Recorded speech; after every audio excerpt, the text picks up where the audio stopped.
მათს რეკლამის შემდეგ პირდაპირ ეთერში ბრუნდება განვაგრძობთ გამოშვებას. პოლიტიკური გაერთიანება ირაკლი ღლონტი რეფორმატორების ლიდერები ბათუმის საზაფხულო თეატრში ამომრჩეველს შეხვდნენ და საარჩევნო პროგრამა გააცნეს.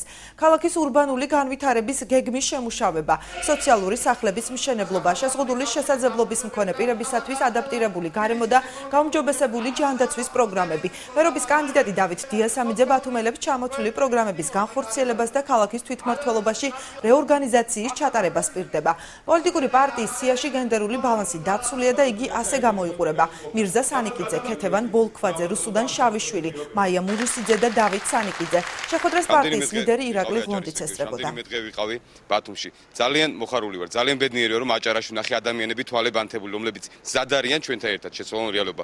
მოქალაქეთა პოლიტიკური გაერთიანება რეფორმატორები მზად არის აჭარიდან დაიწყოს ყველაზე დიდი პროცესი პოლიტიკური და ჩვენ აჭარლებთან ერთად, ჩვენ ბათუმლებთან ერთად აუცილებლად შევცვლით იმ არსებულ მახინჯ რეალობას, რა რეალობის წინაშე ჩვენ ახლა ერთად გვიწევს ცხოვრება. ძალიან დიდი მადლობა თითოეულ აჭარელს, თითოეულ ბათუმელს. აუცილებლად შევცვლით ჩვენ ამ რეალობას. შესაძლებელია ის რეალობა, რომელიც სუფევს დღეს ჩვენს ქვეყანაში და ჩვენს ქალაქში.